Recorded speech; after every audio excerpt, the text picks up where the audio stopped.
Welcome, friends. Delighted to have you with us on this episode of the Case for Life show. Hey, we're going to talk today about worldview. We're going to talk today about after-birth abortion and why we as Christians must be equipped to engage the worldview ideas that are driving culture right now. You know, there's a lot of noise right now in some sectors of the pro-life movement where we're being told if pro-lifers would just, sign on to this or that political strategy or this or that leader, that we could end abortion quickly. Nothing could be further from the truth. We're going to have to work prudently, and that means we're going to have to know what the culture is thinking. And to that end, I want to remind you about something we have available here at the Case for Life show. We have a course designed to equip you thoroughly to defend your pro-life views. It'll teach you how to engage the toughest academic critics on the other side. We'll talk about one of those today. And we'll give you direction on how to understand the foundational worldviews the public brings to this debate. It's no accident we find ourselves in a real struggle today. I know you probably have had this happen to you. You're talking to somebody and you think, man, what planet did they just step off of? It seems like we don't agree on anything. Well, you're actually right. Their worldview foundations can be so drastically different from your own that you find yourself almost like you're in a foreign country speaking a foreign language to even try to engage them. There are reasons for that, and we want to help make you smart on what those reasons are. So you can take a look at our sites. We have information on the course there. I'll give you a heads up. It's a tough sled. No pun intended. It's tough going because it is graduate level material. Now, don't get afraid about that. When I say graduate level, what I mean is it's in depth. It's not just some surface level, oh, here are 5 quick answers you can give to someone who's pro-abortion. Quite frankly, that kind of training has very little value. It might help you score some points in a conversation, but it won't go very far in persuading the person you're talking to. You need an in-depth understanding of the issue. Quite frankly, you need to master the pro-life issue, and our course will help you do that, so please see our sites for information on that. Okay, we've been doing a 5-part series that will wrap up today on the major thinkers promoting abortion from the academic fields.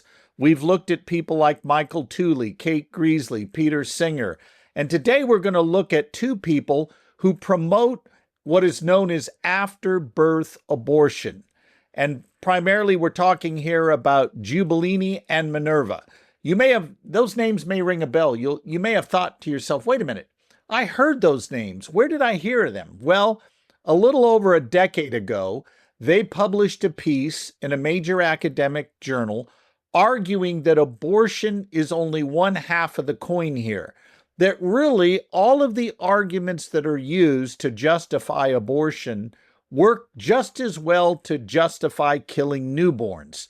In other words, they were promoting infanticide. And it sent shockwaves through the philosophic and ethics community. And academics, even academics who support abortion, were horrified. But all they did is basically make the point that, look, these same arguments you're using to justify abortion work equally well to kill newborns, that birth is not a relevant dividing line. Now, that shouldn't have been news to the academic community. I mean, Peter Singer and Michael Tooley had been advancing arguments for decades, basically saying that, birth is nothing special, being human is nothing special. That the arguments that were being used at that time, even way back when Singer and Tooley first came on the scene, those arguments way back there that justified infanticide and abortion were a shock to some people, but those arguments have been percolating in the culture for a long time. The problem here was that Giubilini and Minerva wrote a piece that caught the eye of the press. And this made headlines all throughout society, even made the evening news in my hometown at the time. And what we had was the public, not just academics, but the public for the first time seeing someone say, wait a minute, If we can kill fetuses, why can't we kill newborns? Neither are actual persons. And that leads us to what I want to begin with today. It's always good to start with worldview assumptions. What worldviews are people bringing to the abortion debate? And we've talked about this before, but I want to do just a brief revisit of that here before we jump into Giubilini and Minerva, because I think it helps us to understand the foundation that people ground their arguments in. Now, if you think about what a worldview is, we've talked about this before, you can think of a worldview as glasses through which you view reality. And these glasses or lenses, whatever word you want to use, doesn't matter to me, these glasses are what makes sense of reality to you. You might think of them as clusters of foundational beliefs. And with those worldview glasses, you look at the world and make sense of it. Now, the big competitors are things like philosophical naturalism. That is the belief that the universe came from nothing and was caused by nothing. Everything you see around you is the result of undirected chance. So things like human beings, animals, any living thing, they do not have any intrinsic purposes. Why? Because how they got here was purely accidental. And in that worldview, knowledge is strictly physical. If you can't taste it, touch it, feel it, see it, or hear it, it's not real. If it cannot be measured and tested empirically, on philosophical naturalism, it's not real. Well, where does that leave us with ethics? Well, with ethics, then, there's no objective right and wrong because human beings have no intrinsic purposes they ought to fulfill. I mean, stop and think about it. If human beings are cosmic accidents, they don't have obligations that flow from their intrinsic purposes. They're just accidental physical matter like everything else in the universe. You can't get objective right and wrong in that kind of world. If you are going to have objective right and wrong, you need an objective moral lawgiver where you ground your moral rules. But philosophical naturalism can't give us that. And so ethics gets reduced to, well, what do we contract to agree on? Or maybe, what have I given consent to? That's about as far as you can go. Human beings don't have souls. They don't have any kind of immaterial nature or essence. And as a result, it basically is just up to us to construct ourselves however we want. And then you think about what this worldview means when you think about cosmology. We came from nothing and we're caused by nothing. Well, that means that history is going essentially wherever it goes. There's no rhyme or reason to it.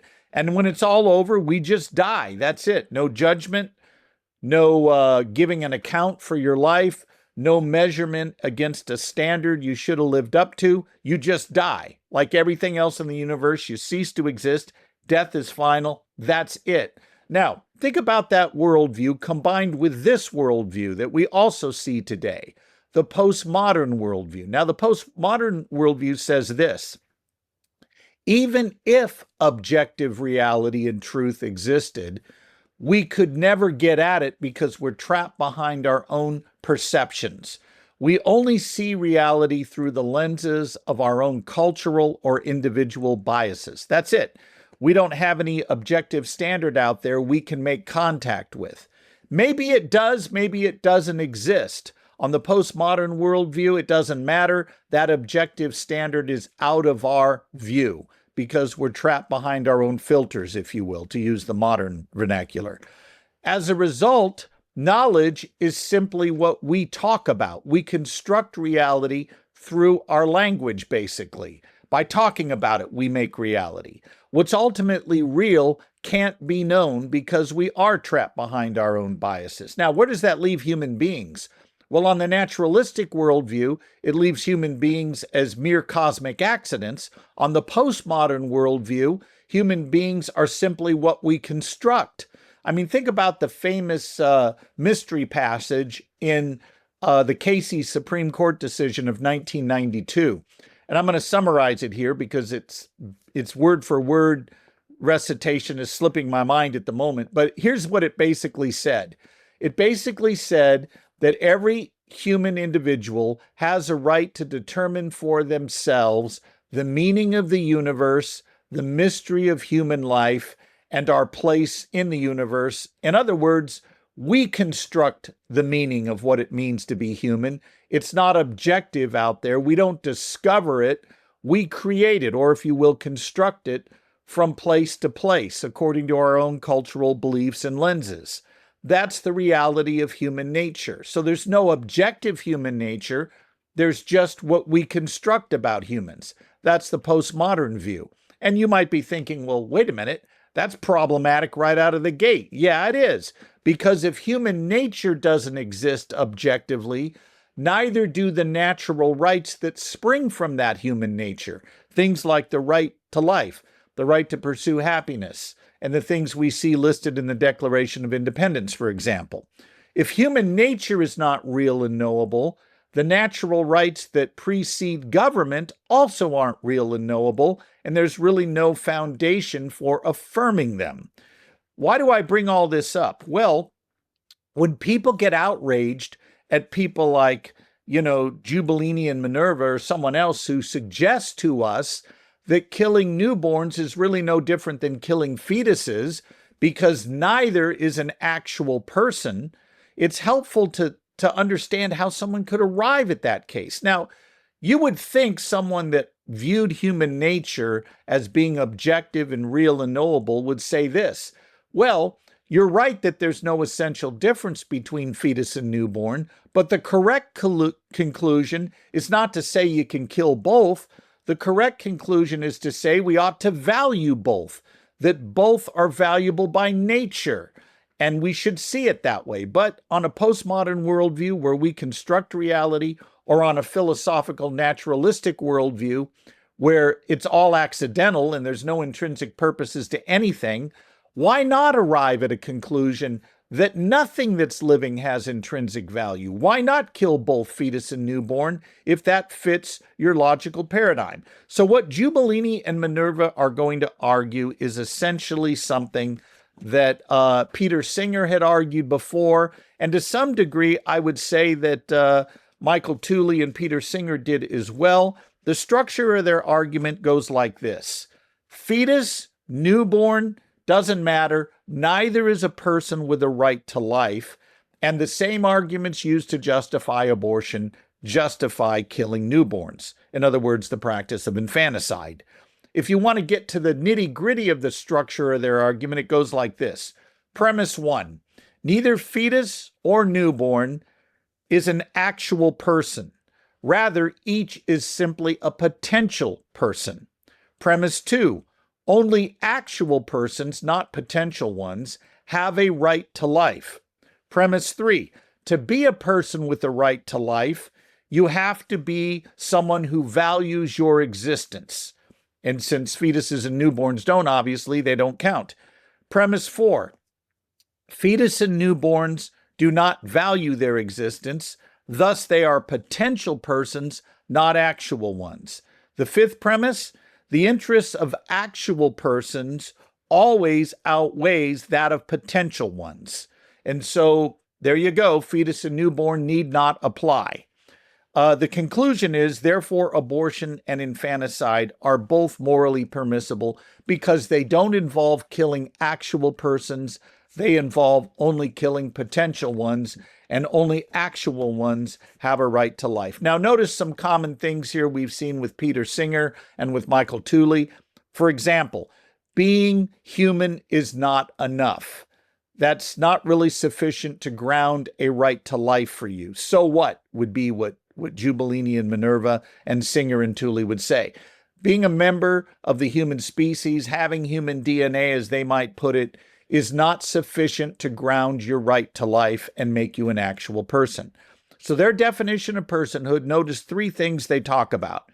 You've got to be capable of valuing your existence. And by that, they don't mean that by nature you're the kind of thing that will eventually value your existence.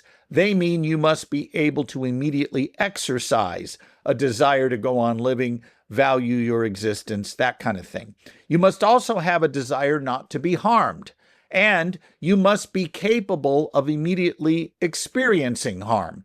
So keep those three things in mind: capable of valuing your existence, capable of having a desire not to be harmed, and capable of having the experience of harm. And you've got to be able to immediately exercise those characteristics. It's not good enough that you are the type of being that will be able to do that, unlike an amoeba or maybe a rock, for example.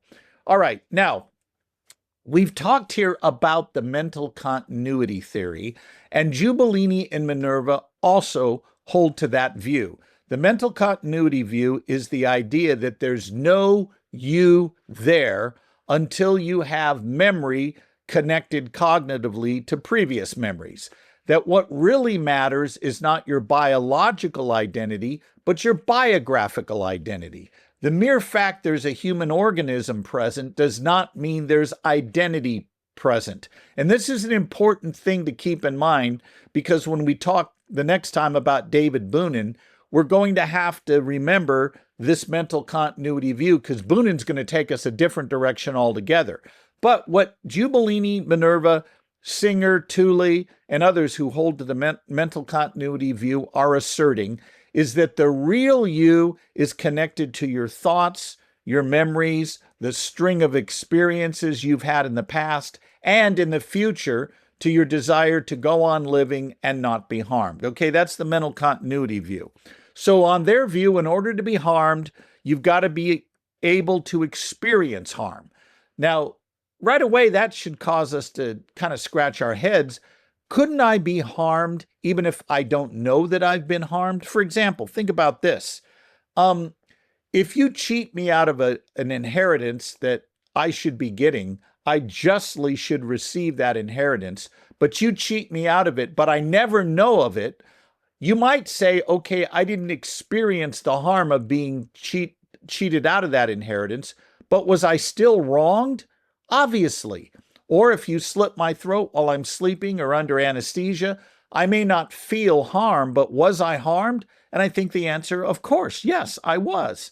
So this idea that you must be capable of recognizing or experiencing harm in order to be harmed, to be a person, in other words, on their view, I think it can be questioned. We can push back on that, and with good reason. Now, what about this idea that you must value your existence in order to be a person, to have an identity? Suppose I'm an individual, very sad, depressed, and maybe even suicidal. I no longer see any value to my life. In fact, I just want to die. I want to crawl into one of those suicide pods they have over there in the Netherlands and in Belgium, and I just want to be done with it. I do not value my existence at all. Do I still have an identity? Am I still me? I would say, yeah, of course. So I don't understand how this gets tied to personhood and to identity. And I think, too, we can point out that when it comes to harm, what if I were killed immediately? Instant annihilation. Somebody comes up behind me, shoots me in the back of the head. I never feel it. I don't experience any momentary suffering. I just die immediately. I've still been wronged, have I not? So again, I'm not persuaded by this definition at all. This idea that you must experience harm in order to be harmed, I don't think is persuasive at all. I also think the argument proves way more than maybe even they want it to prove. Here's what we're learning in the latest psychological research, and it's interesting who pointed this out. Bertha Alvarez, who is a pro-abortion philosopher who argues in favor of abortion, but took issue with Giubilini and Minerva, points out in her piece in response to their article that 2-year-olds, perhaps even 3-year-olds now, we know, don't value their existence over time, don't have a sense of individualistic identity as their lives being something they want to continue over time, and they may not have a clear concept of existing separate from their parents. That those things really may not kick in until age 3, the latest research is saying, which means this argument that they're putting forward would do way more than just justify killing newborns and fetuses. It moves us into the example of harming toddlers and older children. This is very disturbing. And as a result, I think we're within our rights to reject this view, but you need to be aware of it. Remember, their primary claim is there's no you present until you can experience the things they mention. In fact, they respond to an objection in the course of an interview they did where they were asked, what if they had been killed before they had these traits? And it was interesting and curious to see their answer. They said, well, we would not have been harmed because there was no we there back then. Yeah, there was a physical body that is genetically human, but there's no identity. There's no you there at that point. So again, they're making an identity argument here. And keep in mind, on their view, only actual persons have a right to life, not mere potential ones. Now, you might also ask, well, where does this lead us? Wouldn't this also justify killing a healthy toddler that was not yet fully in grip of their own identity over time and valuing their existence? What if we had a 2.5-year-old who showed no apparent valuing of his own existence? What would be wrong on their view of killing this kid for the purpose of using his body parts to treat illness in others? I mean, if only actual persons have a right to life and not merely potential ones, why not use this child for organ farming? Why not use him for live medical experiments to benefit others? In fact, I'm really thinking on their view, you would be obliged to, because it's only actual persons who have a right to life. Potential ones don't have any claim, and therefore they should be used to serve the needs of actual persons. There's a lot of stuff that flows from these arguments where people try to make human value contingent on traits that none of us share equally and that come and go throughout the course of our lifetimes. We've talked about these in previous shows. You can look those up. And we also talk about them in the course. And again, I want to remind you, take a look at that course. You must equip yourself to engage. All right, we're going to take a break. When we come back, we're going to talk about a thinker who goes a little different direction than Giubilini and Minerva. We'll get to that after the other side. Hello, friends. You may not have time to read a full-length treatment of abortion like I've done in this book, The Case for Life, the second edition, but you may have time to take what amounts to 7 sessions, a week's worth of study if you want to do it day by day, to learn how to defend your pro-life views persuasively. We have a basic course that will help you do just that. You will learn how to make a formal case for the pro-life position. You will learn how to defend it with science and philosophy. Even with non-Christians, you can make a case for the pro-life view. Then we'll teach you how to handle objections, how to recognize the 5 bad ways people argue about abortion, and how they often bring up things that are beside the point. You'll learn to keep the main thing, so that you're in charge instead of feeling like you're in the hot seat whenever the issue of abortion comes up. Visit the website for details. Welcome back, everybody. As we said before, we have a course available that will equip you to answer these academic arguments we've been looking at for the last several shows, and it's vital that we know how to engage our sharpest critics on the other side. Okay, that leads to a final figure we want to look at, David Boonin. David Boonin is going to depart from the mental continuity theory of Peter Singer, Michael Tooley, Giubilini, Minerva, and others. And David Boonin is going to advance a shocking thesis. He's going to look at pro-lifers and say, you are right. You are indeed identical to the embryo you once were. That wasn't a blob of tissue back then. That was you. He's going to admit that even his own son, Eli, is the same kid after birth as before. And he's got a stunning introduction in his book, A Defense of Abortion, where he makes this point very clear. He contrasts photos of his son Eli in the womb from an ultrasound imagery and his child after Eli was born. And he says, look, it's the same exact little boy. There's no difference between these two in terms of identity. However, says Boonin, The thesis I will advance in this book is that it would have been morally permissible for me to have killed Eli at that earlier stage of development. Why? Because on Boonin's view, although you're identical to the embryo you once were, you don't have the same right to life then as you do now. For example, when you were a 2-year-old, he says, you didn't have a right to vote or drive, so it's not uncommon for us to assign rights based on one's development and one's growth and maturity. Therefore, why not do the same with the right to life? So again, notice the departure here. Boonin's going to say, guess what? That was you back then. You are the same being. However, just because you're identical to your former fetal self doesn't mean you have the same right to life then as you do now. What grounds a right to life for David Boonin, and he puts this forward in his book, A Defense of Abortion, which was published in 2002, he argues that what grounds your right to life is having immediately exercisable desires. So until you have these immediately exercisable desires, which he said aren't present until there's organized cortical brain function, which he puts at somewhere around week 28 in the womb, you don't have a right to life. You certainly are a human being, you're identical to yourself, but you don't have the same right to life then as you do now as an adult. All right, well, a few quick thoughts on this because we don't have a lot of time left in this show. First, we can question whether having desires is an adequate foundation for grounding a right to life. A slave can be conditioned not to desire his freedom, but I think we would all argue he's entitled to it in virtue of the kind of thing he is. And if he is a human being, even if he doesn't desire such a right, he's entitled to it. We've pointed out before that children may not desire good nutrition or a good education, but they're still entitled to them in virtue of the kind of thing they are. You could also think of somebody who might have an accident. Say, I'm working with a staple gun and I accidentally shoot myself in the head with it instead of nailing that 2x4 stud the way I needed to. Suppose it damages my brain and damages the part of the brain where I have desires.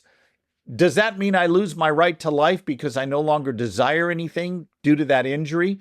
Or you might envision a case, to borrow an example from my friend Frank Beckwith, where a doctor surgically alters the brain of a developing fetus so it never develops desires at all. Now assume that child at age 5 is killed so his bodily organs can be used to treat disease in others. And the argument would be, well, he didn't desire to go on living because he had his brain altered, so no wrong was done. I think we can see how horrific this would be. I think, too, you could think of somebody who achieves nirvana. They become so stoic in their view that they don't desire anything. Do they cease to be persons with a right to life? These are some challenging things that go with Boonin's thinking. Again, it's vital you as a pro-lifer know how to engage these people. I hope you'll take a look at our course. Until next time, I look forward to seeing you then.